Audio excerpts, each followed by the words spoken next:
haven't met together for a long time because of the events which took place in the 2020. We didn't manage to conduct our International Economics Olympiad, through which most of us know each other in person. So this was an online event, and we meet together online here, but with some hope that sometime after the pandemic will end and we will again see each other in person. So I'm looking forward to it really, and I'm really glad that we are all here for discussing the issues that are of interest for all of us. So there are 7 speakers which represent 7 countries in this roundtable, and the agenda is quite extensive. So we will try to organize it so that everyone has the chance to speak. This roundtable is streamed on YouTube. So if you are watching us on YouTube, feel free to ask questions there or give your comments. We will try to check questions and comments and give responses if the time permits, because we are limited in terms of time anyway. We welcome your questions, so, and hopefully the exchange of ideas will be not only from the speakers but also from the audience. So hopefully there will be some feedback. We are really looking for it. So my colleagues here who will speak or who will moderate the discussion are very prominent people in the field of teaching economics, in the field of organizing events in economics or entrepreneurship or finance, financial literacy education. So let me just briefly introduce them, and I won't mention their honors and their positions. So if they find it relevant, they will mention it themselves about them when they speak. But anyway, we have representatives, as I said, from 7 countries, and let me introduce my colleagues without any particular order. And I really welcome here Mārtiņš Danusēvičs from the University of Latvia. Latvia organizes the next International Economics Olympiad in 2021. Unfortunately, also online, but I believe that the level of organization will be nonetheless very high. Humberto Llavador, the chairman of the jury of the first 2 IEOs and the professor of economics and in the University Pompeu Fabra in Barcelona, and also an enthusiast of new ways of teaching economics, about which I think he will tell us. Danil Lavouras, the founder of Brazilian Economics Olympiad. Now he represents the Ministry of Science, Technology and Innovation of Brazil, and he's also one of the fathers of many other Olympiads which take place in Brazil. So it's interesting to look into the experience of this country. I'm mentioning you from the left to the right of my screen, so no particular order. And next is Wendy Carlin, professor of University College London, and one of the key people behind the CORE project. The CORE, I think, is one of the most significant things which happened to economics education around the world within the last decade, and Wendy is one of the main drivers of the projects, and I think we will discuss it today. CORE, the economy by CORE, is the main resource which is recommended to participants of the International Economics Olympiad. So that's why it is very interesting to hear from Wendy about her experience in teaching economics, especially in this turbulent times. I also welcome Thomas Schneiter from Switzerland. He's one of the organizers of the Swiss Economics Olympiad, who represents Young Enterprise Switzerland, and their experience in organizing events which are very practical oriented is very interesting and very important to us. And also similar things can be said about Johannes Lindner, who represents Austria, and also is engaged in organizing events for high school students which are connected to the topics that we are discussing today. And my colleague Alexander Zhitkovsky, who's the co-moderator of this talk. Alexander is the executive director and the secretary of the International Economics Olympiad. So this is a very prominent panel, and I wish we had more time to discuss the things that we are going to discuss, but hopefully this is not the last time. This is not the last time we meet. So let's leave maybe some questions open today and see whether we can organize some further events. Maybe this whole thing discussing how to teach economics to very young audience. This will be kicked off with this meeting, and hopefully people from other countries will join us. Because when I was thinking about how to organize this roundtable, I had a temptation to invite many more people from other countries which participate in IO or don't participate in the IO yet, but still are engaged in efforts in promoting and promoting economic education in the high school and making it more official, making it more widespread in their countries. But for the kickoff, I think this panel is extraordinary, so I won't waste any more time for the introductory words. We have some agenda. I'm not sure yet whether we will strictly follow the agenda because this is a conversation which is devoted to things which we are very passionate about. So let's see how it goes. And the first question and the opening question of this talk is about the economics education, and not only economics but also finance and entrepreneurship education to high school. Why are we doing this? All of us are and I forgot to introduce myself, by the way. My name is Danil Fedorovykh. I'm the president of the International Economics Olympiad and deputy vice rector of XXII University, which organizes this conference. So in XXII University, I'm responsible for the Olympiads, for the intellectual competitions for high school students, and that's why I will ask all the questions that I'm going to ask today. And the first question of this agenda is about the reasons why we do what we do, because there is a debate. I don't think that people who are here on this panel will disagree with me, but there are people who disagree with the point that I'm going to make right away. And the point that I'm going to make right away is that we should start teaching economics before university. That even though this is very controversial, it's a very controversial subject, and it has a lot to do with politics, it has a lot to do with society, and it has a lot to do with questions over which experts fight with one another.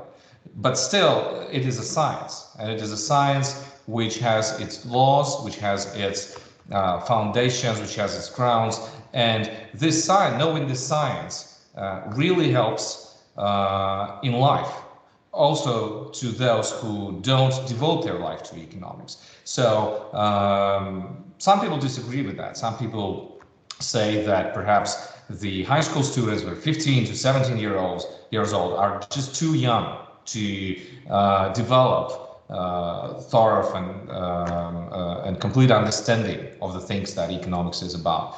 But I think that my personal opinion is that putting our effort into organizing the curriculum in some way which can create balanced understanding, that these efforts can lead to very useful experience to the kids, to high school students. So we have speakers, we have leading speakers for every question of the agenda, and this doesn't mean that only the leading speakers speak. Hopefully all of us will contribute to all the questions as far as the time permits. But our leading speakers for the first question about what are the goals of teaching economics and why we do what we do are Johannes and Humberto. So without any particular order, I again welcome you in this roundtable, and please share your thoughts on that.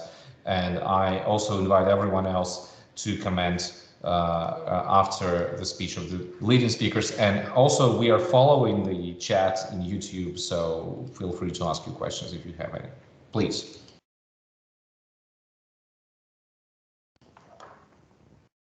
Yeah, maybe okay. I'm starting. Is it fine? Yeah, please.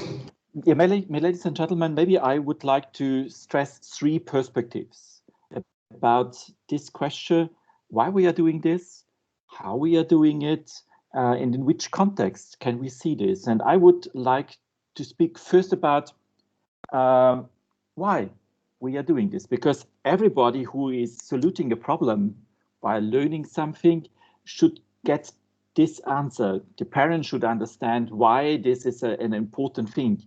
And I think it's important to understand what is the objective when we are doing this. And there is a mix of objectives. When we are learning economics, this has something to do with attitudes. It has a lot to do with basic knowledge. It has a lot to do with how I'm participating in a society, the co-design skills as a citizen.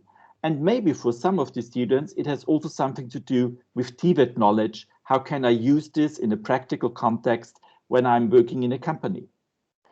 Therefore, it is important to see from where we take what we are training and learning in economics. And we have 3 aspects where we are taking these things.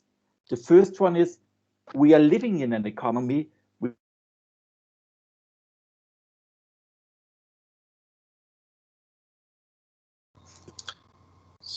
of this economy in our society. The second perspective is the discipline of economics, which we know it's not just a single one. There are diverse different disciplines inside the economics. And then we have a third aspect, it's the value dimension. Therefore, first, why we are doing this. Second, what are the relationship to the context, what we can use in the syllabus. And the third one is, how can we do this? There are some organizational aspects important, and therefore we find transversal dimensions approaches. We find hybrid subjects where we have a mix of different elements in one subject, and we find single subjects which are particular with a particular impact and a core aspect of economics, business, entrepreneurship, oriented to general education and vocational education. Therefore, for the starting point of this discussion, I see 3 points. First, why we are doing this.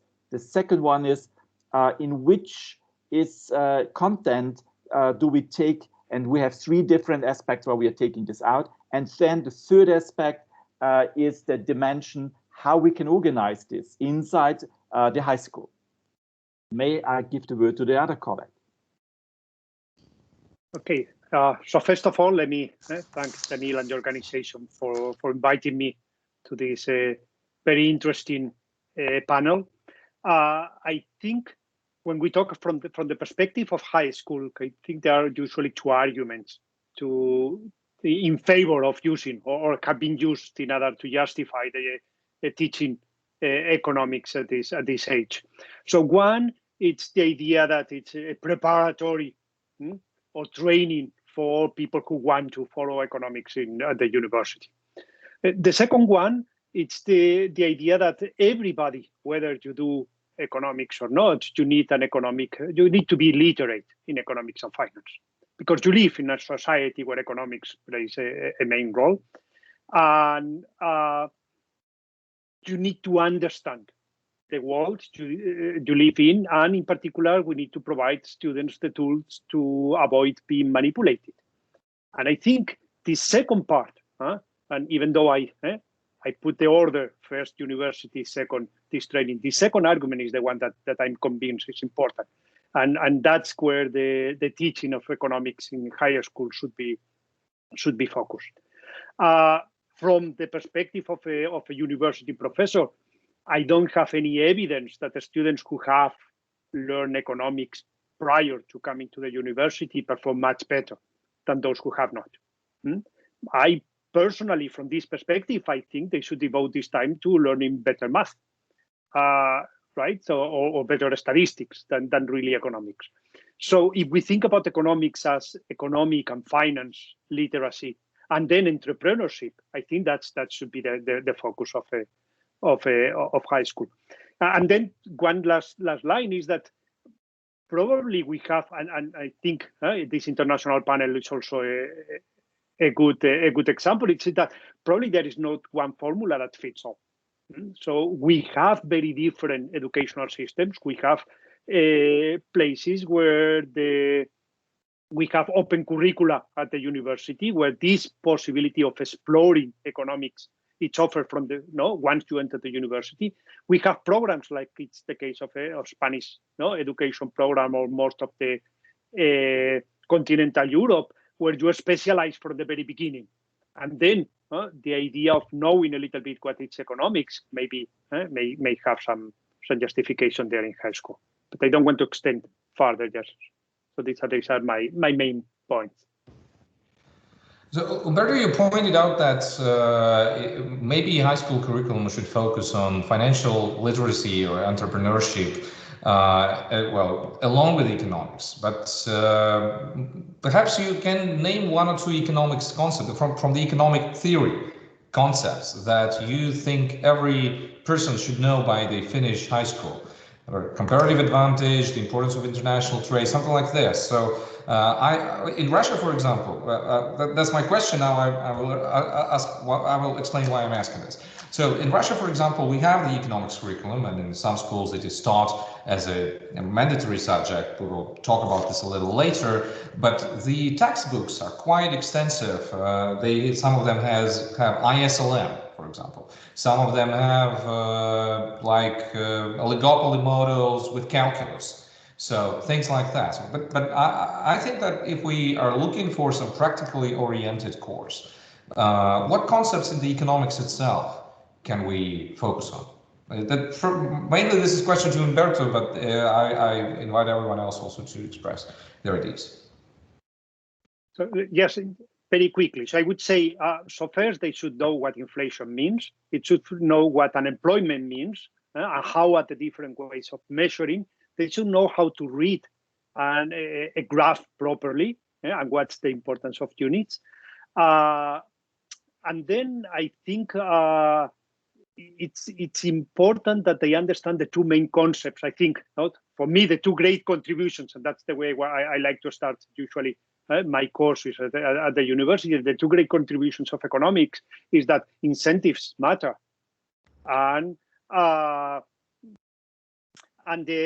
so one is that incentives matter, and the second one is that information is important. Okay, so those are basic concepts that I think we have to do. But this idea of unemployment, in particular, how to read information is very important. Yeah, so this is about avoiding being manipulated. So when some journalists write something about things like unemployment and inflation, or some politicians tell something, it's important that you are protected from at least simple and direct manipulation with this information. So any other comments on this, perhaps, before we move on? Mārtiņš, please. Yes, if I would build on top of what Humberto said, I would say that economics should be also an important part in schools, also to train the young kids to be smart decision makers as consumers and as employees and possible employers, even if they don't plan on pursuing an academic career in economics. So I say it would be also impossible for training their skills to interact with their future world environment by making right choices that are based on economic knowledge. Yeah, so this is again about the curriculum being practically oriented, and I cannot agree more with this. So any other comments, colleagues, about this? Yeah, Danil? Hi, everybody. Thank you very much for this invitation. I am an outsider here. I'm an engineer, but I believe I'm aiming the first question of Danil, why we are doing this. And this reminds me the speech of President Kennedy. We are doing this not because it's easy, but because it's hard, aiming to go to the moon. And I believe when we focus on teach economics for young people, young students, we are focusing too in another treasure. This target is to provoke the base of the system, and we are in a poor reality here in Brazil. So when we start this Olympiad, we are not just aiming to have these students that will study economics and participate in high-level Olympiads. What we want is to save the souls of the base and touch everybody in the base of the system. And economy is a beautiful science. It involves other subjects, history, math, geography. So it's very beautiful. So what we try to do here in the first phase, we have a phase competition here in Brazil. In the first phase, we are worried not to detect these talents, but we are fully committed to touch their souls, to save them. And then if we have a lot of students with more motivation, if they believe in what they can do, for sure, this will push the country to have more study in economics. And this discussion about have economy in high school here in Brazil is very difficult because we are in a poor level in math. So there is a base problem, and I believe we can touch this because we aim high. So let's try to teach economy. I believe you can learn this, and this is very beautiful, and that's the why we are investing in this.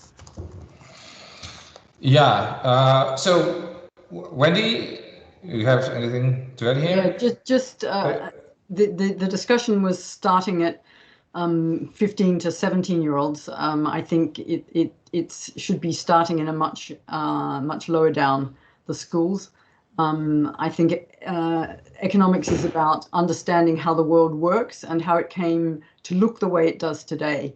And these are questions that fascinate very young children, and we can tempt them into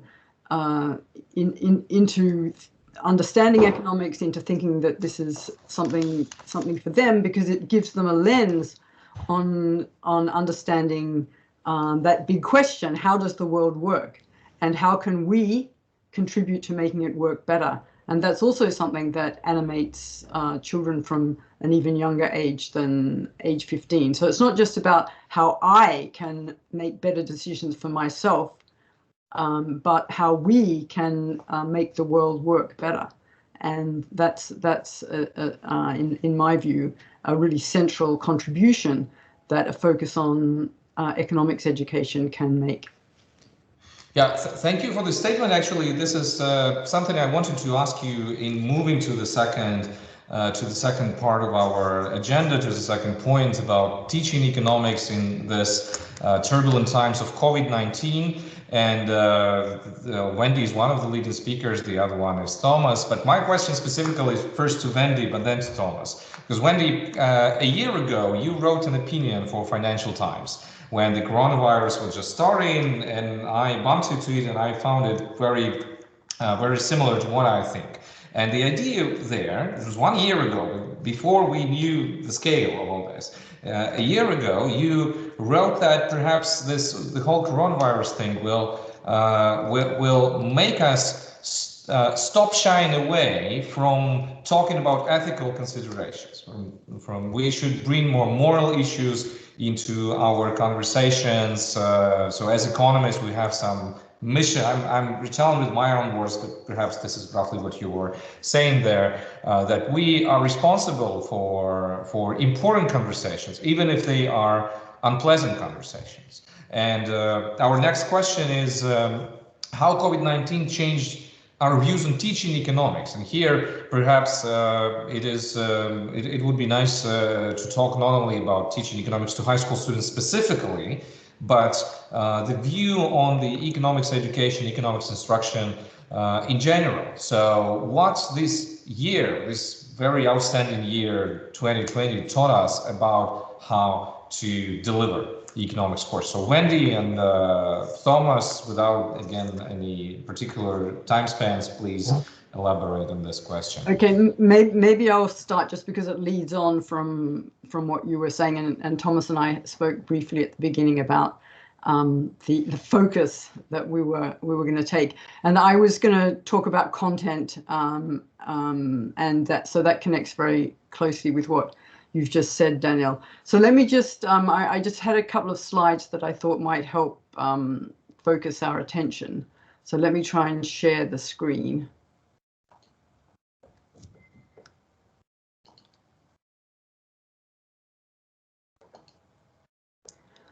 Okay, so yeah, this is the question. How has COVID-19 changed our views on teaching economics? So, you know, you can ask this question and find out. At least you can get it out of the mouths of students. These are university students, but I would really be fascinated for people involved in the Olympiad to collect data on this from high school students as well. So this is, as it says here, about 3,500 students from 10 countries in 2020. What's the most pressing issue that economists should address? So you've all kind of got it in your heads, I guess, what you think they'll say. And this is what they did say.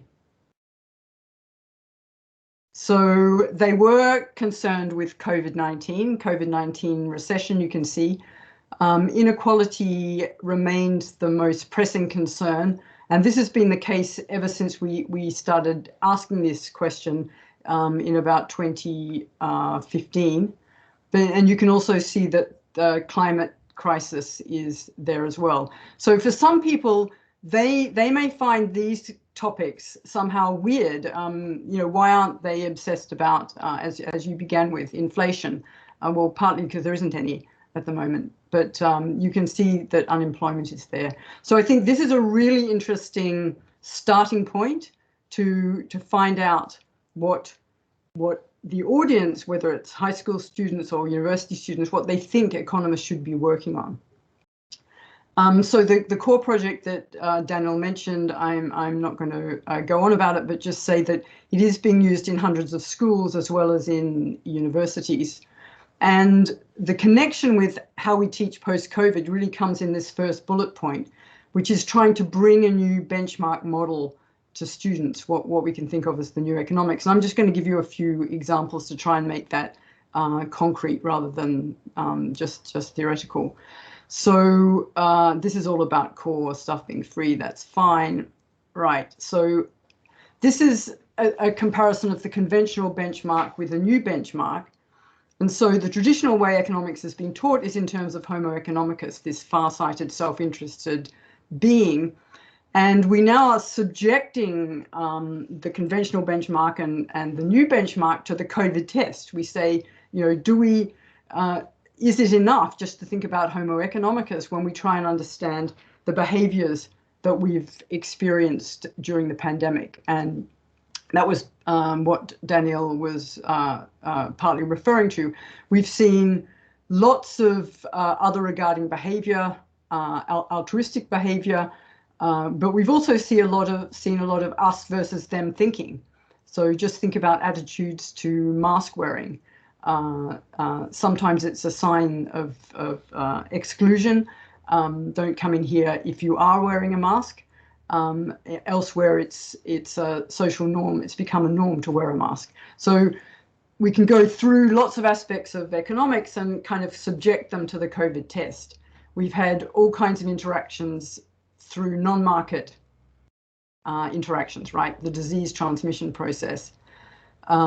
We've seen the role of informal rules and informal responses to the pandemic.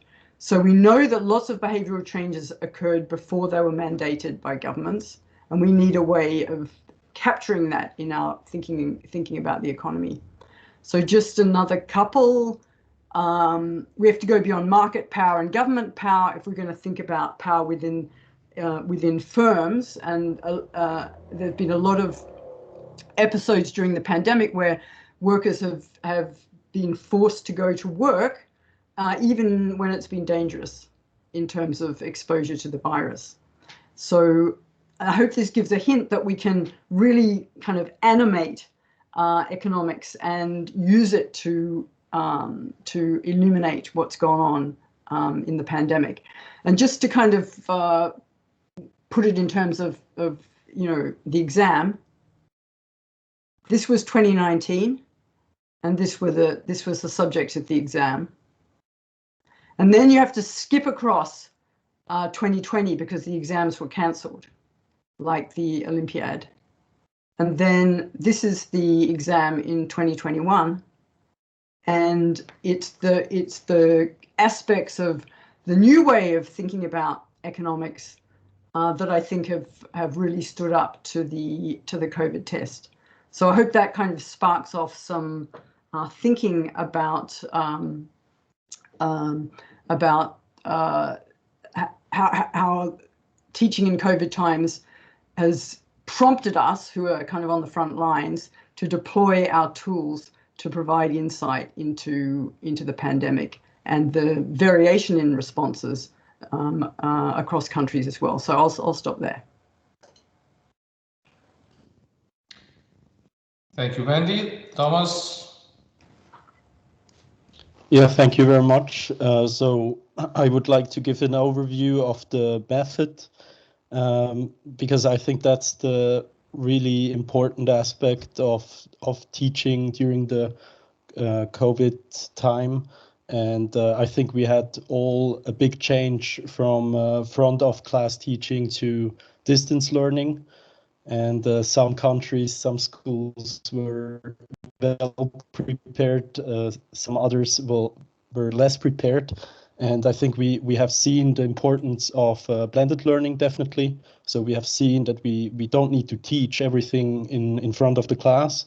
We have seen that we have a limited time to teach everything. For example, in Switzerland, we had big trouble to teach everything what we wanted to teach in the curriculum.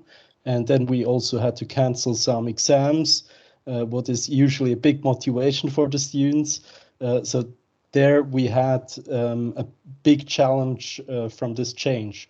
And I think we should not go back to the classical teaching, but also learn from the distance learning. We should take the key takeaways that we actually can be more dynamic, more flexible within teaching. For example, the entire structure of lessons. I'm sure all countries have the structure of 45 minutes or 60 minutes lessons. And we just have seen during the COVID time that we cannot deliver the learning packages within 45 minutes, but within projects, within longer weeks, and maybe also interdisciplinary methods.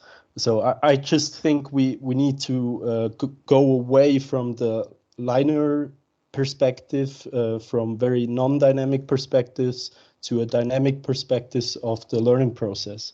So more blended learning, breaking out from the classroom, not only having the experience within the classroom, and also breaking out of the classical structure of lessons.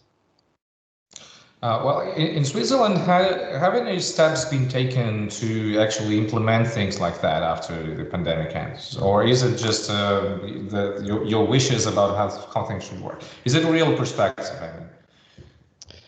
I am afraid that many schools, they really went back to the classical teaching method.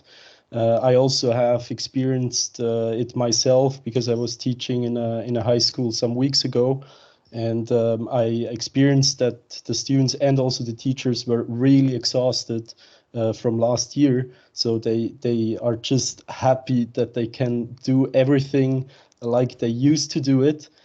So at the moment, it's really showing, and it's a bit disappointing that they just went back. But there are also teachers, usually young teachers like myself, who are still motivated and still are believing in a big change. I mean, it's a digital change, of course, so we can we can also teach from a bigger distance. We have seen that it's working. We actually also this panel is a good example that it's working. And of course, also the structure of lessons. I think that will be, we just need more time to break out from the structure. But I have seen many projects who are breaking out of the structure because you need many weeks, for example, to implement the product concept. For example, if we are in the area of entrepreneurship, and there the teachers are collaborating, they are taking their time together, and they are co-teaching, and it's possible. But at the moment, I think the time is not there to implement all changes. But I'm sure that distance learning will continue. So it's not only within the classroom, but there will be more excursions, more projects, and also more distance learning. So Thomas mentioned how difficult it was to actually, to make this transition from, even though we understand perfectly that things shouldn't keep going in the way they used to go before the pandemic. It's in the educational system, in any educational system. For the last few years, which I've been doing this international Olympiad, I've learned a lot of educational systems around the world, but they are all similar in one respect. That is, they are very hard to change.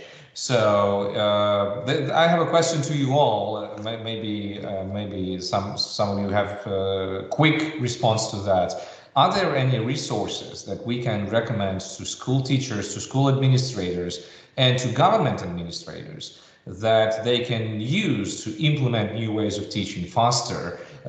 Because without these resources, they are very reluctant to change anything. But if you suggest some assistance, perhaps they will be more eager to do something. So some specific places, specific links they can go to find some new materials to make this transition. Anyone has anything to share immediately?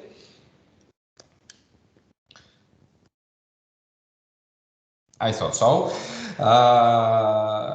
So perhaps we should take note about this. And I think on this panel there are people who can think of making something about that. And one of the next points in our talk is about, in our panel is about this resources which help teachers and learners. So I won't go ahead too fast now. Alexander, I think you should introduce the next topic in our agenda. Thank you, Danil. The economics theory and practice states that markets gains from competition, as any learning does too. So, well, as Wendy said, we are producing some external effects and impact. We are creating it through the International Economics Olympiad and through the National Economics Olympiads that are part of this IO part that we do. And we are connected to many national Olympiads, and we have some outstanding, strong national competition organizers here with us today from Brazil and Russia. And I would like to ask, please tell us more how to conduct a new national Olympiad without further ado.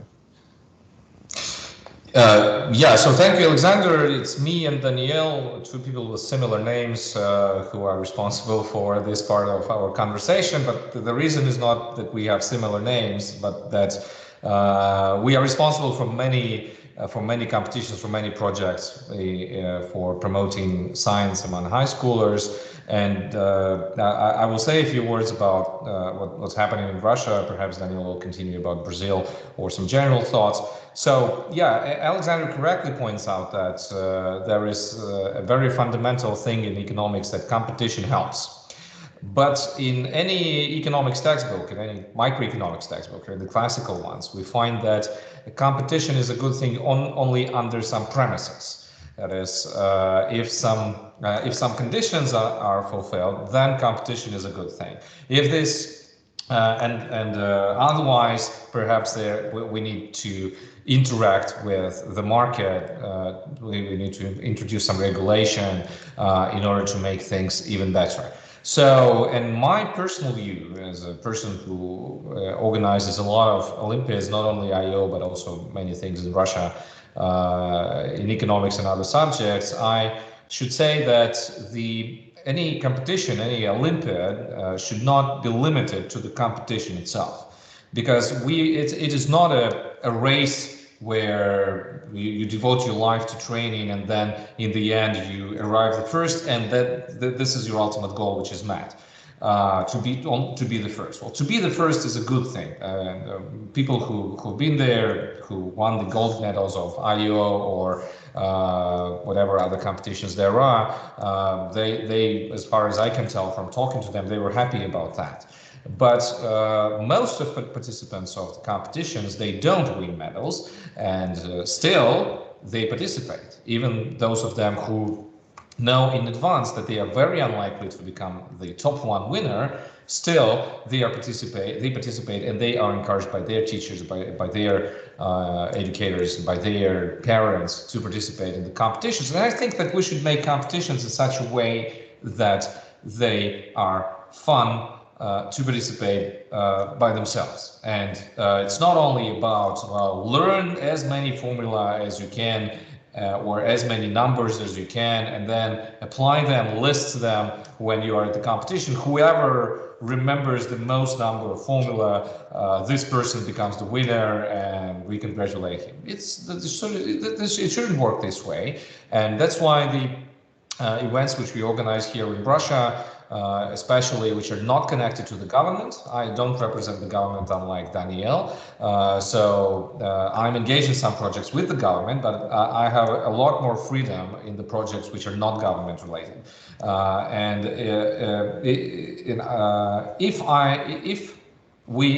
If the team which organizes this new competitions somehow manages to find funding for them, then our opportunities are very wide.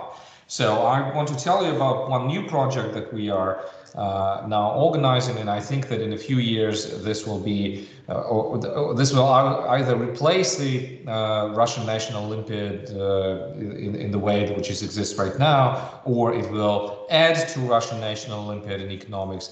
What we are doing now and what we are planning to launch for Russian students next year, and perhaps then extend to other countries, is the so-called Olympiad in practical economics.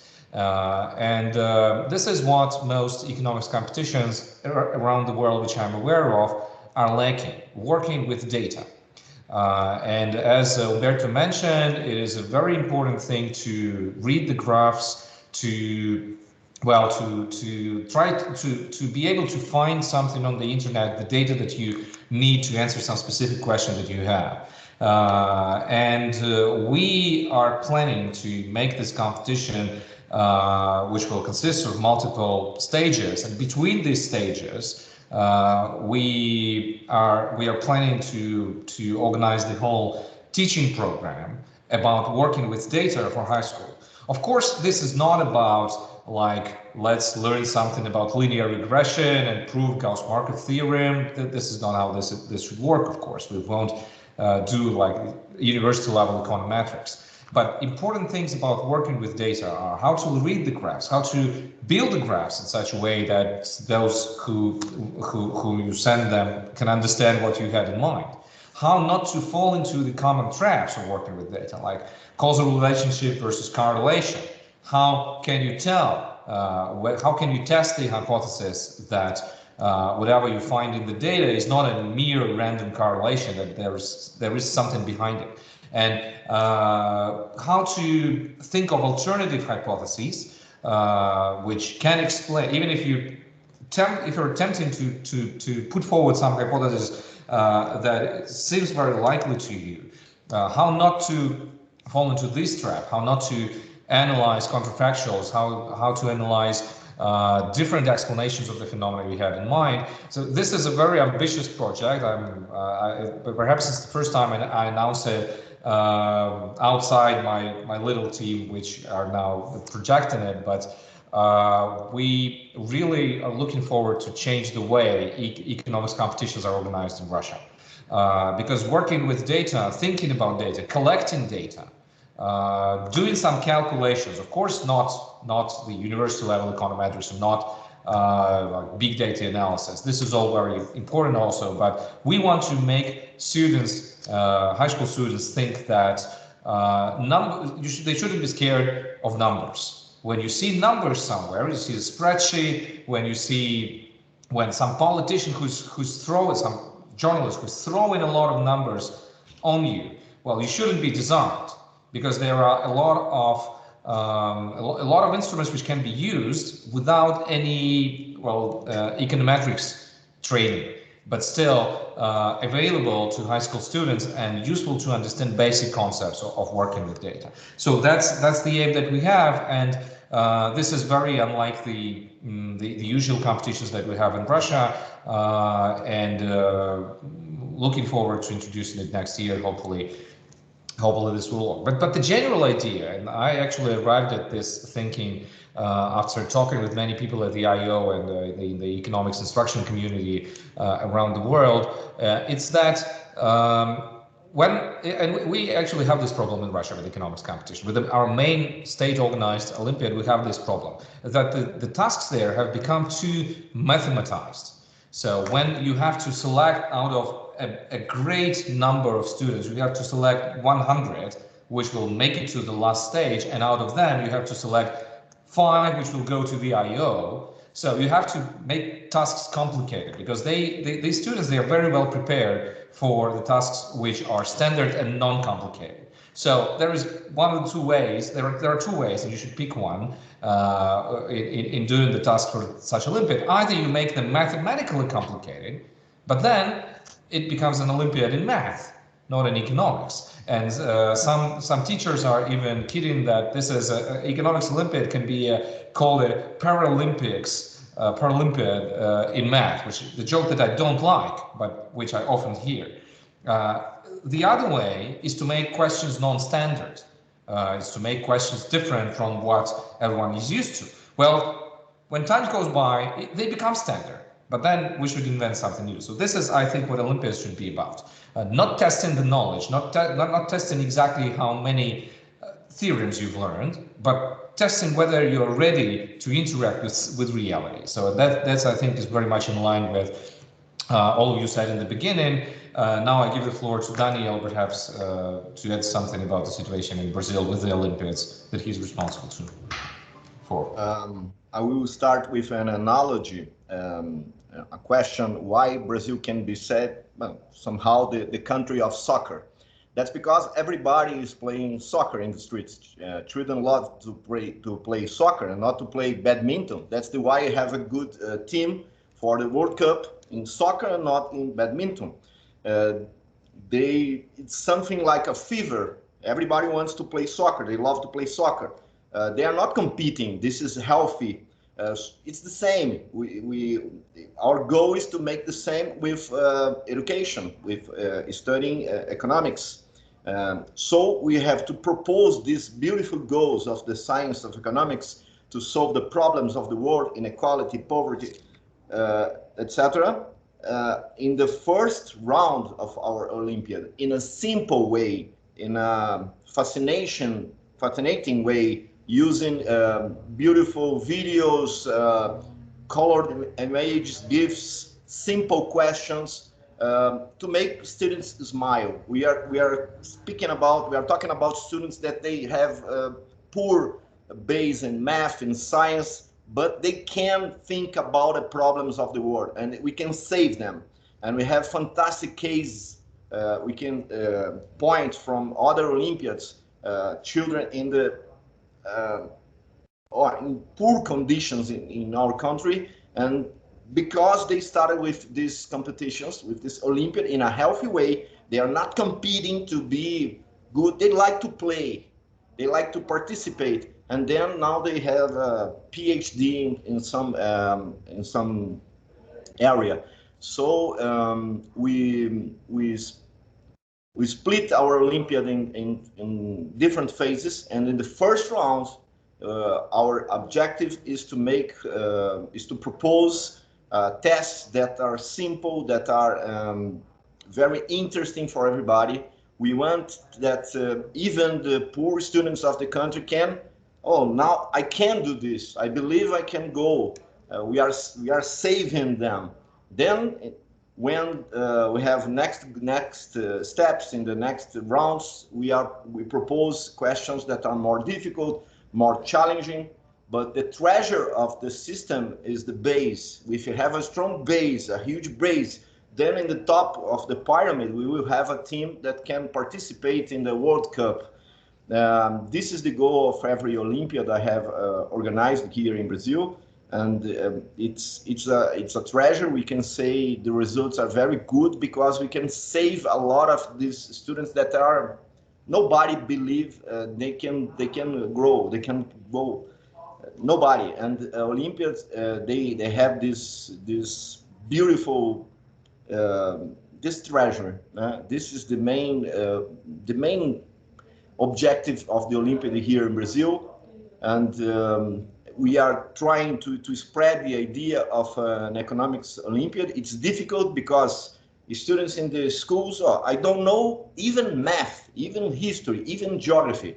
How can I manage to participate in an economics Olympiad? And so we have the challenge to have tests that are simple in economics, and to touch the base of the science with these beautiful goals of the science of economics, and this is very interesting. Thank you, Daniel. I completely agree that Olympiads do bring opportunities and bring some kind of belief that self-development is possible, and that's very common, I think, in all around the world. Yeah, we kind of manage to give something back to those students, and you have mentioned that it would be great if we could also use some interactive, maybe interactive instruction, but some interactive approaches to those students, yeah, to those Olympiads. You both have stated that Olympiads could use some kind of gamification inside those processes, yeah, but we will go on to those themes a little bit later, and by now we would like to talk about the methods of interactive instruction, yeah? Because, well, before the COVID, it went very differently. Now we have a lot of internet, we have a lot of communication via Zoom, via something online, and, well, maybe we do lack some person-to-person communication now, but we do have some more possible connections. We do have an ability to talk through to people from all around the world, like we do now, and we can connect those students from farther regions of our countries to give them something new, some new possibilities. And well, during and after the COVID, this will only grow. So what resources could help teachers and learners in nowadays situation and in days to come? Please, Wendy, Johannes, Humberto, I'm sorry, could you please talk more on those themes?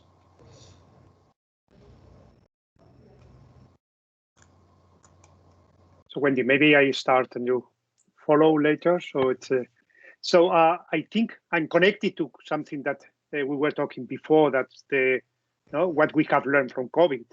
I think we have learned that we have all these opportunities to do classes and interactions and use the technology, not to be present all the time. But I think a valuable lesson is we have learned that the value of the time that we spend with students in the classroom is huge, and we cannot spend that time lecturing. So we need interaction, and we have to use in a very productive way that time. So I'm gonna focus my intervention in a very specific tool that are experiments. That's something I have been using for many years, and it's experiments for teaching. And because an image it's better than 1,000 words, let me just try to share. So I think you have seen. So this is what it means to run an experiment in the classroom. These are in fact students, high school students, and what they are doing is they are trading in the market. So they are buying and selling units and negotiating and trying to understand what it means to reason in economic terms. So what we have built and what is important about not only experiment but in general these new tools for teaching is the possibility of transforming students from just receivers of information to make them searchers of information, to the idea of experiencing economics, the idea of experiential learning, experiencing economics in order to later on learn and find by themselves what are the main concepts we can do, or the main concepts they have to learn. So for that purpose, and let's see. So let me just mention a couple of projects, or in particular a project that I've been. So we are still working on within the core project, and this is what it's called experiencing economics. So experiencing economics is a book that gives a list of experiments to use in the classroom. Okay, and these experiments you can use them. When I talk the classroom, it means the physical classroom or the virtual classroom. So they can be used both in the so physically in the room, or they can be used online. And the idea with this project is mainly to offer the tools to run these experiments effortless. Right. So from the point of view of or in particularly of the instructor. So usually the standard, and I think it might be. So let's see if I can also share. Let's share this screen. Here it is. So this is the web page where there is this experience in economics. So usually the common arguments against reforms that we were talking before, but against taking new technologies, so changing the way we teach, is this idea of, it's very time consuming, it requires a lot of preparation, it's very costly to adopt this new technology. So this project in particular, what it tries is to facilitate the life of instructors in using experiments. So when you enter experiencing economics, there are two parts. So there are instructions for the professors, and there are instructions for the students. So if we go to the students and we see, so there are some experiments, and we think about how we teach, the idea of public good games, and the idea of contributions, and what's the problem when we want to provide a good that we all are going to share the returns from them. What they have is the instruction of how to participate in these experiments using using any kind of a personal device, and they can be run using a telephone, using a computer, a laptop, or a tablet. So students take a role in this economic situation, and they have to make decisions. So they have instructions here where that are complemented with both with homework questions and are complemented with further readings on each one of these topics. Now, this is from the point of view of students. Students like the idea of getting involved. They like the idea of participating in the experiments and trying to decipher what's happening or what happened during the experiment. From the perspective of the instructor, what this experience in economic provides, it's all the necessary formation in order to run to run these experiments without effort. Okay, and it provides, just to give you an idea, it provides not only the requirements but a step-by-step guide, and also the necessary hints for running the discussion, homework questions, and further reading. Besides, this is part of the, I should have said probably at the beginning, this is part of the core project. So each one of the experiments is closely connected to the concept in the core, even though they can be run independently. So this is one instrument that I think, and yes, stop sharing. So one instrument that I've used for many years. I have taught it to other instructors. It has been adopted in many other institutions. And in general, I think there are 2 points to highlight here. One is the good experience for the students, but also the good experience for teachers.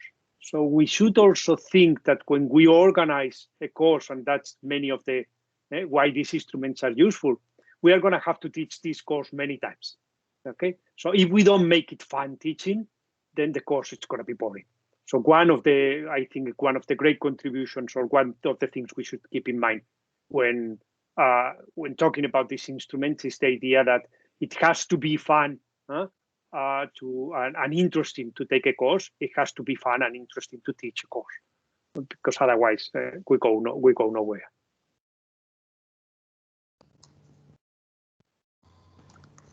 Do you want me to go ahead, or do you want to take I think Johannes had a question. Is that? Yeah, Johannes, please. I think it is a discussion, and I would like to stress one point which Carlin said in the beginning. When we speak about high school students, we have to see one very important aspect. For many of these students, the economic lesson at school will be the only one they receive. They will not study economics at the university. They will never study economics at the university. Therefore, I think we have to go back to some points that Caroline also mentioned. We need to go back to the basic. And the basic, in my opinion, is how can the economy be organized in the country? And we have to understand it's very dynamic. It has so changed over the time how it was organized. And it's important that we understand this. We have to understand how economic problems could be solved. And as Caroline mentioned, the COVID, the crisis, it's the same with unemployment, with poverty, environment protection. And I think students like to learn how they could be a part of the solution. And therefore, it's so important that we give them the chance that they learn how can we achieve quality of life in combination with prosperity, and how can we participate. And I think economics has to give an answer for that. It's not so important to give a good possibility to understand inflation or data knowledge. It's much more important to understand how we can participate with solutions in the society, and how we can participate as an entrepreneur, as a change maker, as a good consumer in the society. Because it is highly connected also with democracy, in my opinion, how we organize our market system. And therefore, it's so important that we do not lose this major important points when we speak about high school students. And I would like to mention one point to Humberto. I love that you are promoting learning by experiments. I like this a lot. We have a game book for learners for the primary school, for lower secondary school, and for upper secondary school, because we see gamification is very important. But it needs to be connected, and I have the feeling that you are doing this with these key questions, with these key aspects that we try that each of the learners take away from the school. That was just something what I was thinking it's important to mention. I had the feeling that maybe we are going a bit too far in some of the discussion points. Yeah, thank you, Johannes. This really is an important point that you're making, and I think we will return to this a little bit later when we discuss the next question. But now I think Wendy has something to add to Humberto's speech. Yeah, yeah, just to take up a few other kinds of resources, and that I'm really going back in some sense to what Thomas said right at the beginning, which is, you know, we were like parachuted into a different world when we suddenly had to switch to online, and it completely transformed, at least for some of us, how we taught, taking the teacher away from the front of the classroom, kind of really authentically for the first time. And I absolutely agree that it will be hard to make these lessons stick, and to stop people flipping back to the, you know, the jug and the mug kind of idea of just pouring the knowledge from the front of the classroom into the student's head. So experiencing economics experiments is really crucial. So just let me show a couple more things that might give people some additional ideas. So this is not high school, but it could very well be high school. And this is the idea of thinking about portions of what's being taught in weeks rather than in hours, hour sessions. And as I said, taking the teacher away from the front of the classroom. So the idea is that you just give the students a route map, how they're going to spend their time. Obviously, you'd change this if you were teaching, you know, children lower down, but the principles are the same. You give them a way of working through material. They just click through to the relevant links. Here you can see they have a very tightly connected video, very short 3-minute video. And one of the resources that I think is really fantastic that you can build into this kind of way of teaching is to do the data work. So this is Danil's point about data. The students here are asked to add a country. So this is this big question of how did the world come to be the way it looks today? So we've got Brazil here. But one thing you might want to, you know, introduce is a new lens. Why don't we just turn it into logs? We can add our country, our favorite country. So we're interested in, say, we know Vietnam's done fantastically well in the pandemic. So let's have a look at how it's where it sits in this chart. We can immediately compare Vietnam, the trajectory, with Brazil, go back to the linear, and so on. So these are just the kind of resources that if this students are online, then it totally opens up the questions we can get them working on for themselves. Video competitions is something we've always done with our students, and that worked in a completely online way this year. So this is a 2 or 3 minute video on answering the question, is Westminster Abbey a firm? Okay, now that's an interesting question. That you have to connect a location. We give them a GPS location, and they have to link it to this week 1 of how the world came to look like it does. And Westminster Abbey is kind of a fairly interesting case that they chose. Understanding and experiencing economics. How do we get students to experience COVID? Okay, so this is the This is the disease transmission of COVID. So people are being quarantined and they're disappearing from their economic interactions. And we can look at the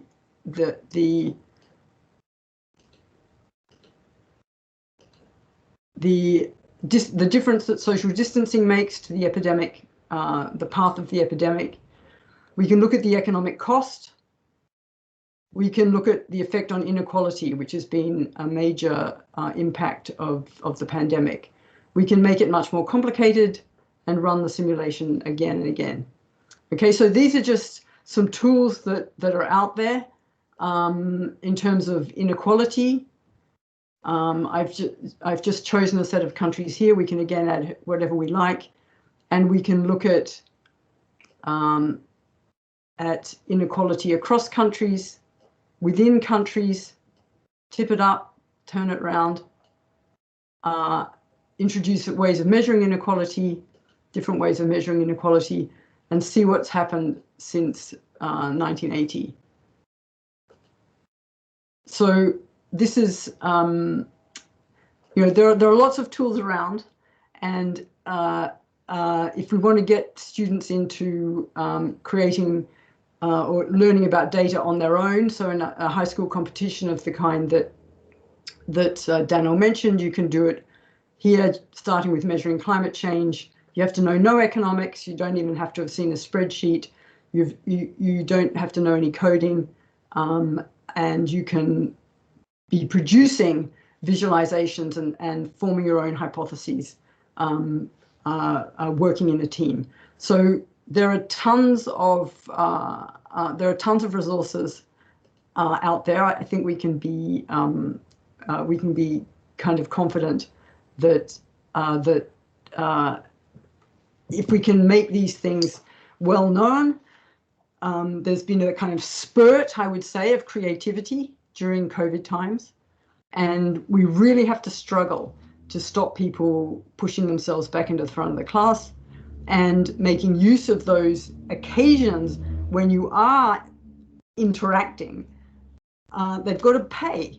So, for example, you can do polls with your students. You can compare the results of polls with what experts say. Your students will be delighted when they come up with just as good explanations for what's going on in COVID as the so-called experts.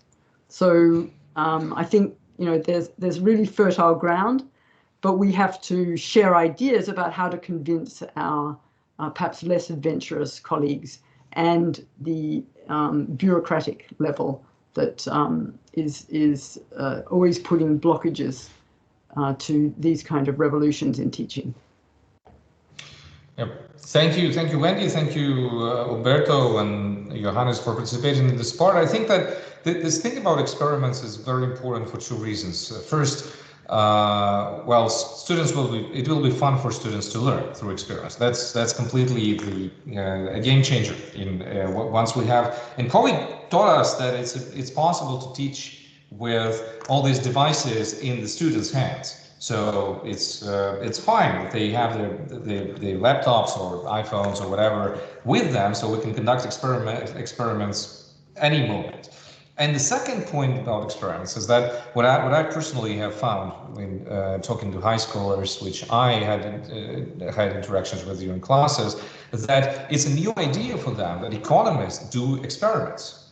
That they are in some respect like chemists, like people who do physics. So it's not an armchair profession being an economist. You have to work with some real data, with some real subjects in your experiment. So, and this practical orientation has come up a few times in this conversation. So our next question, and we're running out of time, so I ask the speakers to be concise. And now, next question is about the practical orientation of our teaching and our competition itself, and that is introducing case studies, introducing simulations into this education. And I give the floor to Thomas and Johannes on this subject. So, which of you will start? Well, yes, if I may, I guess it has to be mentioned that I'm coming from the entrepreneurship side, and we are having a national competition, also international and worldwide competition from Junior Achievement, which is a non-profit organization and active in many different countries over the world. And I think one point what was missing at the beginning is that we should not only prepare the students for the studies, but also for their professional life. And in my opinion, the soft skills, the social skills, and also the self-reflecting skills are getting more and more important. And for that, I think we cannot only teach within the classroom, but we need to give the students the opportunity to have own experiences. And one way to do that is competition. So in Switzerland, for example, they can lead mini enterprises for 1 year. And over this year, they learn how to be in a startup with their ups and downs. Of course, they need to work within a team. And I think that's one of the most important experiences in their high school time, because they get to know how to handle conflicts. They know how to handle brainstorming and idea development. They get to know what it means if they need to talk to strangers when they need to make marketing and sell a product in front of an audience. And I think these are the skills they really need in every area of a professional life. It doesn't matter if they're going into business or economics, and if they are going to study or not. That's one way to teach, and also to brighten up the opportunities within a school. So in my opinion, also the COVID situation taught us that we don't need to think within the school itself and in the building itself, but learning is everywhere, and learning opportunities should be not only placed within the school.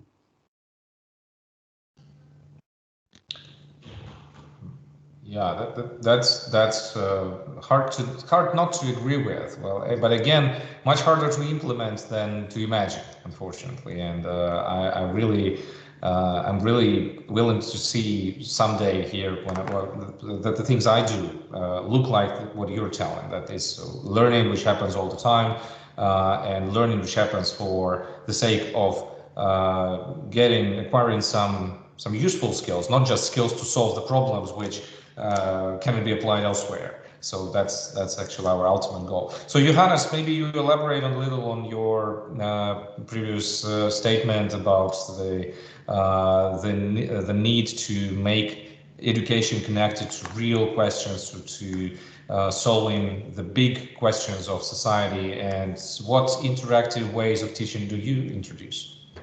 I would like to show that I'm a great fan of challenge-based learning. Do you see a website? That's fine. On this website, you will find it's existing in many different languages. It's in English, in Portuguese, it's in French, in German, in Spanish, and it's for different age groups. It's from primary age up to secondary, high school age. And the major idea is always, how can I bring a context to that, what I'm learning with economic participation? And it is connected with the question that it's not enough only to learn knowledge. It's particularly important also to stress the point of attitude. Because when we want that some people are able to participate in a society and in the economy, we have to understand that the most are not learning this at the family. They are not learning this kind of attitude, how you participate. Therefore, you have to organize some learning arrangements, how you can support this. This is one aspect what I like to show. And there's another one. backdrop. I have just to go back and bring a new. I think it's important to see when we talk about, do you see a cycle? A red one? It's important to see we have different views for learning arrangements. We have the view, the micro view, what is going on in the school. We want to organize a nice curriculum. Should be organized in beyond the formal curriculum, if it's outside the school. But we have to see all these things is connected with the labor market, with the society. It's connected with a kind of assessment culture which you have in your country. It's connected with the different channels, with the teacher training. Are your teachers highly qualified in the initial teacher training or not so good qualified in the initial training? Then this has a tremendous effect for the whole learning arrangement, what you can support inside the school. How is it with the culture in your country? Because it's really difficult to say these are the resources which you can use in all countries, because the culture is so diverse from country to country, and therefore you need some resources which fits to the culture in your country. And of course, it's a question of the key stakeholder, how you can involve them in your learning arrangement, because it should be not only the teacher who is involved, there should be more people who are involved. For instance, we are supporting at the moment a so-called design week, an entrepreneurship week for high school students, where they work a whole week on solutions for the future. And we see the students just love this arrangement. And they have so many hours in 1 week, like they would have in the 2-hour subject for the whole year. So in 1 week, you see a tremendous effect, but it's still connected with a subject which is going on in the year. Therefore, they go on with that, what they are learning there. And I think it's important to experiment with different arrangements, what you can use. But there's one very, very important thing inside the school students. School students start with 6 and maybe stay up to 15 or 19 inside the school. So we have a long time. And I like a lot what Danil said about soccer. And I think it's very comparable with that of the opportunities which we have with entrepreneurial mindset, with economic basic knowledge. It need not to be done in 1 year. We have time, and we have a lot of time, in fact. But we need to find out which things are particularly good for very young kids, that they are able to be proactive and try to hold this for a longer time. Because we know that in primary schools, kids so tremendously proactive, and the most of them in the most countries are total different persons when they are 13, 14, 15.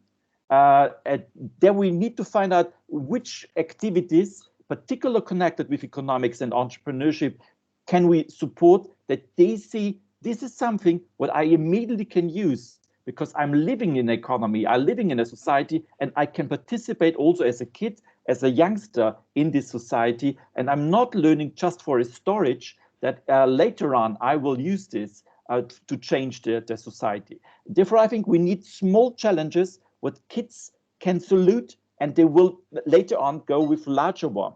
And I want to bring one picture from sports. In Austria, skiing is much more popular than soccer, and ski jumping is a particular artificial sport.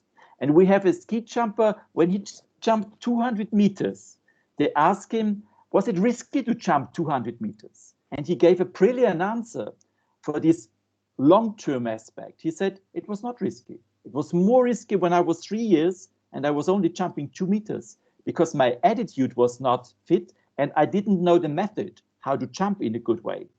And I think it's so important that we start with small things, although maybe they look unimportant for us, but with the small things, we will reach a lot of students, and they will change their whole life in our society, because when they learn with the small things, then they also can take over the large challenges. And therefore, I think competitions are, for me, festivals. Festivals where you see a lot of ideas, solutions, how youngsters from other countries have different perspective for this solution, and you want to see it's super that we grow together, because we have to see how solutions from Brasilia are for problems and how maybe we can take over some of these solutions and mix them up with things from our country, where we see, oh God, we need to be much more dynamic in this area than we were thinking in the past. So I think this international networking is tremendous important for us, that we are open and have a more open mindset for us as a teacher, as a professor at the university, but also for our students. Because I think very often when the students stay only in one country, in one region, they get focused that this is the reality. But this is not reality. That's the reality at the moment in this country. But 100 years before, it was totally different. And in 100 years later, it will be different. But when we take a look to other countries, we see this, we have a window that we see that's different in other countries. And maybe that's the line where we like to go on with our society, with our economy. And maybe that's a wrong line. And we try to protect our society that we are not going in this direction. Therefore, I think learning arrangement, something where we need to have storyteller, passionate people who give people a chance to develop their own mindset and own skills. And therefore, I see the function of teacher has changed. Now we have trainers and mentors. They have to be like in sport, like in soccer. You always have these genius trainers and you have a coach. Therefore, we need the same in many other subjects. And I think also we need to be careful. Modern technology is very often only frontal. It's not participating. It's a new way, but it's still very frontal. It's not participating, and they are not learning how to change their life. They just get some more consumer-oriented things. Sometimes I see this that modern technology is so cool. But it's not so that they automatically get more participated. Therefore, I think experiments and games are much more effective very often than these modern technology things. Of course, modern technology things have a couple of new opportunities now, and we will also use them. But I think we need to be careful that with modern technology, we are not getting old frontal classes back, which we hope that they are outdated. Thanks a lot. Well, thank you, Johannes. It was a very inspiring speech and a lot to think about out of what you were mentioning.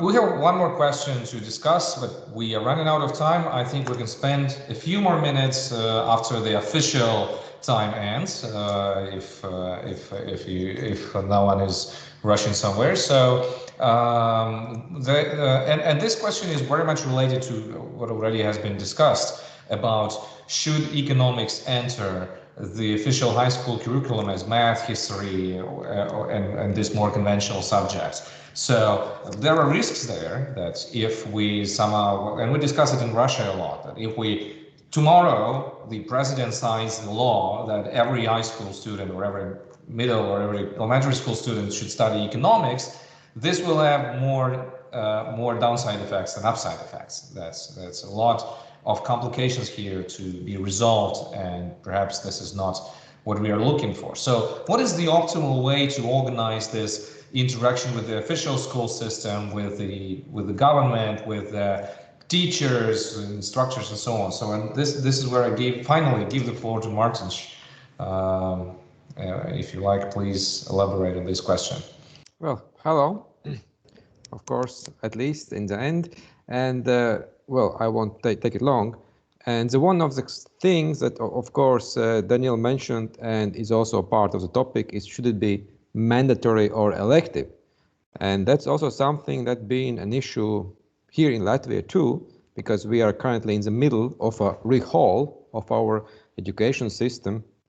At least I personally, I would like to say that economic knowledge should not be a privilege of the few. It should be something that should be available to everybody. And that's why I'm a proponent of economics as being a mandatory part of the school equilibrium.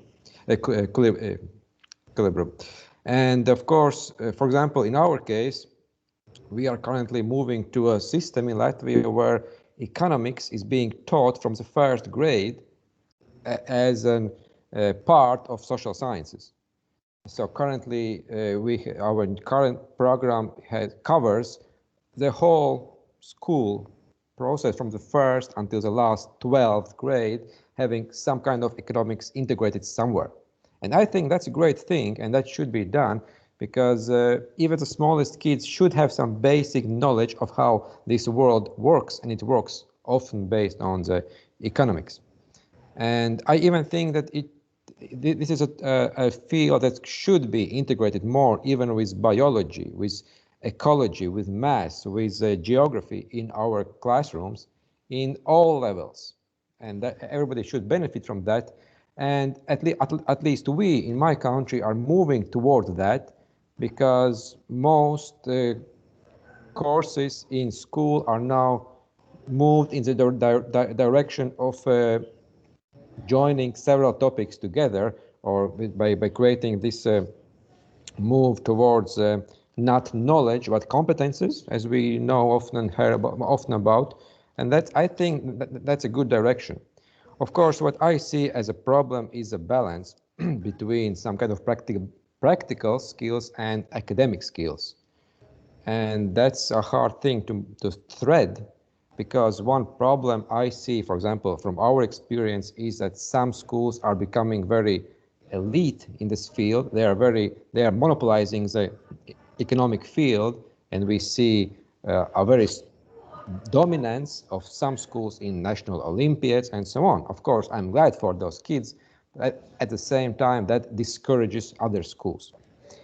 And as a good example that I would like to bring up is what is being done in Latvia, and that's a collaboration with the industry and with partners outside of the education field.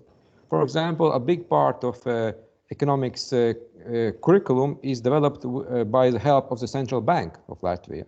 And what's a better way to create the base for knowledge as expertise of people who are using it in everyday life? And I think that's a concept that should be spread all around the world, where competent experts from the industry are working together with educators to create materials that could be used for everybody, from 7-year-olds up to 18-year-olds and so on. And that's why I think should be the future of more economics teaching through the practical approach. And of course, the academic approach should be something more specific for the universities. And so this collaboration should be a future path for most of us. Of course, what I see as a problem in near future is a risk of losing expert and very energetic teachers of economics. Because I have observed that teaching economics in schools sometimes becomes very automated. Teachers are becoming moderators who are just conveying the material prepared by somebody else. And I am afraid that might risk that very good teachers in economics might lose their field of work, because they will be not required, since automation, I would say, is taking over a bit in this field. And of course, that's an open discussion. What's better? A lot of kids who know basics of economics, or a small share of kids who have great knowledge of economics. And I'm not yet sure where the right path lies. Thank you. Well, you mentioned this inclusiveness of the Olympiads and of education, and I should mention here that out of the 7 countries which are represented here at the Roundtable, there is one country which is not represented in the IO, and this is the UK. Wendy, we discussed it with Wendy, and a few years ago she introduced me to Andrew Sykes, a teacher of one of the best schools in London, and a really great teacher. I visited his lesson, and it was completely outstanding. And I encouraged him many times. I said, Andrew, let's do something in Great Britain. Let's organize some competition so that British boys and girls can participate, and then they can represent their country in the IO. And Andrew keeps telling me that if you organize any competition in the UK, we know in advance who wins. which schools they will be from, which communities they will be from, which backgrounds they will come from, which color of skin, which gender. We know this in advance, and this will only further embrace inequality. That's why this is a tricky question: how we can make this education and competitions inclusive and representative. And Daniel, I think you've done some progress here, and I know that in the Brazilian National Olympiad, very different backgrounds, students from very different backgrounds participate and are successful. So maybe you can say a few words about this question of entering, communicating and cooperating with the official system, because when you started the Brazilian Economics Olympiad, not the Brazilian Olympiads, you, as far as I remember, you were not part of the government. Now you are part of the government, so you can view the problem from the two sides. So maybe you have some useful comments on that. This is a very complex issue, but we are fully committed to address it. And the focus of our Olympiads is just to touch the souls of this part of the country, the non-privileged students. And what we do, how do we manage to assess them? We try to when we create the tests of an Olympiad, we try to make them smile. We have, the students should smile. We are talking about a student that they don't smile. They hate schools. They hate their teachers. They hate everything. They hate math. They hate geography. They hate history. They even don't know. They don't know what is economics. How can we manage to create an Olympiad and touch these students? We have created even an open track. Our Olympiad is open for everybody. So students can participate in the Olympiad, and his grandfather can also participate. Not in an official category, but everybody is invited to participate in the Olympiads. The goal is to provide an environment something like a fever. If we live a fever, if we live Olympiads as with the same relationship we have with sports, with soccer, then the success is assured. And the question about we have economics as a subject in schools, this is very complex because I believe this is related with qualification of the teachers. This is a huge problem here because basically we have to manage to have a teacher that can explain geometric progressions, and maybe it will be very useful if this teacher can relate the geometric progressions with compound interest. This is a secondary goal. It's impossible in our reality to put economics in the curricula, but we should push the teachers to qualify, to provide their students with this environment, to address the questions of the world, and to know these basic skills are related to the answers for the future of the planet. And this is something beautiful, and the qualification is the problem here. Qualification of the teachers at the first level. Yeah, thank you, Daniel. That's really a problem everywhere. When I talk to people about the organization of curricula and the relation of the competitions in economics, the national competitions which are used to select teams for the IO and the government, the official school system, this is in many cases very complicated, and we have different examples which have their advantages and disadvantages. So we have already exceeded the time that were allotted to this roundtable. Maybe we have 5 more minutes. I'm very thankful to generous organizers of the conference who allow us to stay here for a little longer. So if some of the speakers have any concluding remarks, maybe just a few words to reflect on the conversation which just happened, please share them. I will start with myself, and my biggest takeaway from the conversation just took place is that we have scratched the surface of various topics which are relevant to the things which we are doing every day in our profession, and there are a lot of things that we do within our projects, within our communities, but we should share them more. We should talk and communicate and exchange our experience more. And I'm very grateful to all of you for participating here. And I think this is just the beginning. This is just a kickoff of our next discussions. Well, all of you except Wendy are members of the IO International Board, but Wendy, you're also invited to all our discussions in developing the Olympiad. So thank you all for coming. These are my concluded remarks, but if any of you are willing to share yours, please feel free. We have 3 more minutes, so be really concise.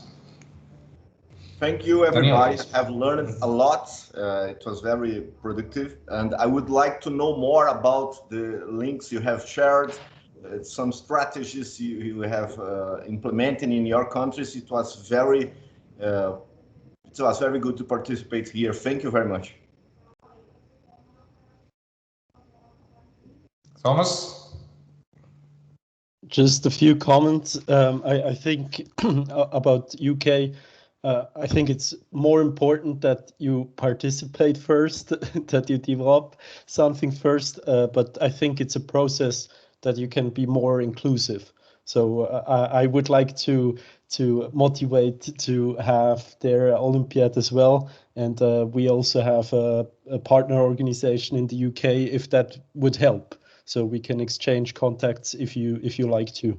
And about the curriculum, I think economics doesn't have to be a curriculum from the first grade. Would be nice. I have heard the best practice from Latvia.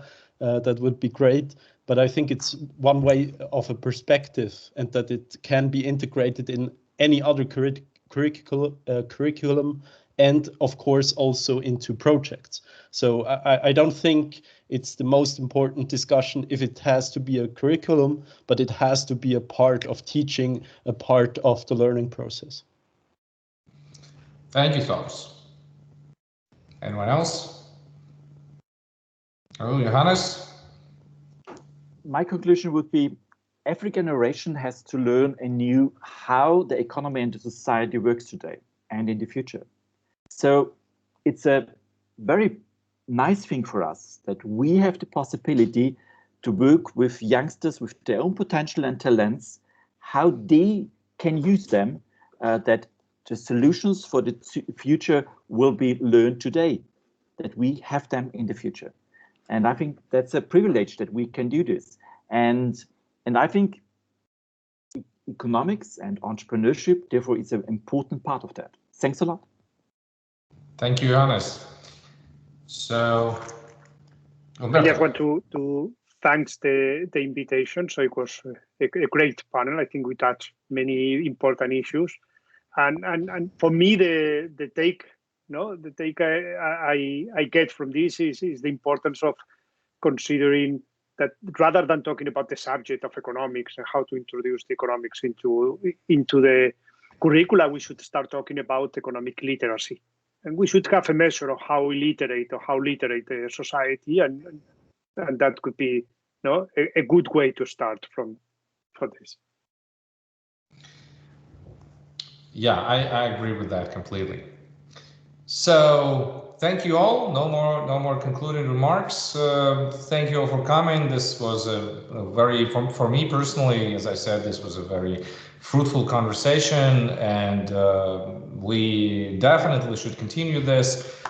This is a big international conference, so here we are very limited on time and very limited on the things that we can devote time talking about. But after we have kicked off, I'm sure that this conversation will continue, and on the grounds of the IEO and other projects that we mentioned today, I think the great improvements can be built for the international community of economics educators. So thank you all for participating. This was Roundtable about high school economics education, and see you on our next meetings. Goodbye. Thank you. Thank you. Thank you. Thank you. Bye-bye.